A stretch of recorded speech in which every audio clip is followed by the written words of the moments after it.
What's up guys, it is Zombie, and today I'm going to be showing you how to get the new slasher glove. Now sadly there are no new masteries, but there should be next week. So in order to get this glove you need someone with run, and what you need to do is go into their run dimension, and once you're in here you want to search every single corner until you find the long hallway. Now right here, this is what the long hallway looks like, and once you go down it you're going to see, oh wow, it's a long hallway. And then once you're over here, you're going to want to turn left, and there's going to be a painting. And you want to go into the painting, and you're going to be teleported to Friday the 13th. Now, here's where things get a little bit tricky. This did take me a little while to solve, but it should be really easy if you just use this tutorial. So the first thing you want to do is go on over to the cabin, and then you want to click on these plants until you find the red button, and you can click that. And then you want to go behind the house and find the sledgehammer.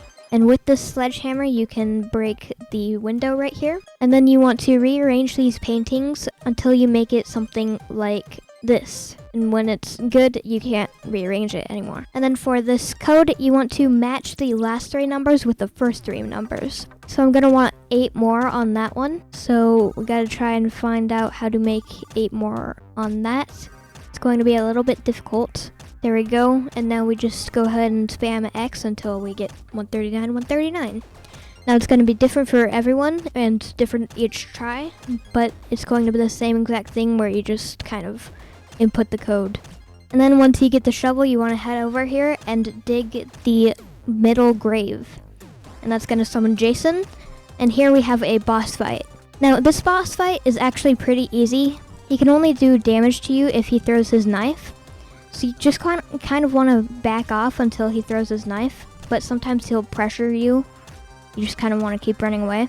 And he'll try and track your movement, so you kind of need to bait him.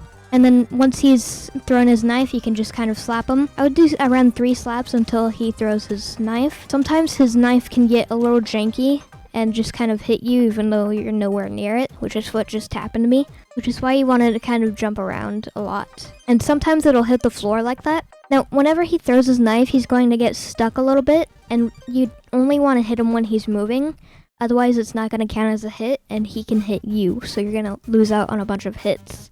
Now, sometimes if he doesn't slap trade with you, you can get around 5 hits in before he throws his knife, so you definitely want to try and not get any slap trades, because that'll make this much faster.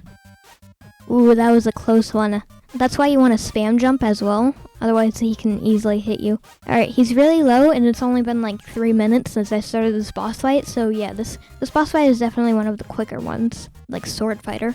And if he slaps you instead of you slapping him, you want to count that as your slap, and basically just kind of back off early. So if I've slapped him twice and he slapped me once, you just want to back off instead of trying to go for one more since you only slapped twice. You can probably go for 4 hits, but that is a little bit risky because you do not want to be anywhere near him when he throws his knife. Otherwise, you're basically dead. And also, sometimes he likes to close in on you instead of just kind of standing still. And I have no clue how that hit me, but it's fine because he's almost dead, so I'm lucky that flung, otherwise I probably would have gotten hit one more time and died. Which is why you kind of want to stay near the graves a little bit, and the grass patches, because those will help fling the sword when it tries and hit you. And I died, but if you do it correctly, he should drop the glove immediately. Alright, now for the showcase. Alright, so we did a little bit of testing, and the R ability, the machete throw, is going to throw a sword, and it's going to make your opponent slower. And if you go ahead and use the E ability, and then the R ability, it will ragdoll you and make it so that you can go ahead and hit them. So the E ability is actually going to be a little bit worse than the R ability, but you can still go ahead and do some cool combos with both of these abilities. And also, it kind of applies the poltergeist effect where you don't have to go ahead and do the glove unequip feature in order to slap them, so you can just kind of slap above them. You can also throw the machete while they're already down from the vengeful impale, so you can literally just combo them. This is definitely a Jason main glove. And also, whenever you get impaled, for a short time, you will lose your glove, but that's only for when you're ragdolled. So basically, when you impale someone, they can't slap you while they're ragdolled, which is pretty good. Anyways, that's going to do it for this video. I hope you enjoyed. Make sure to like and subscribe, and I'll see you next time. Peace.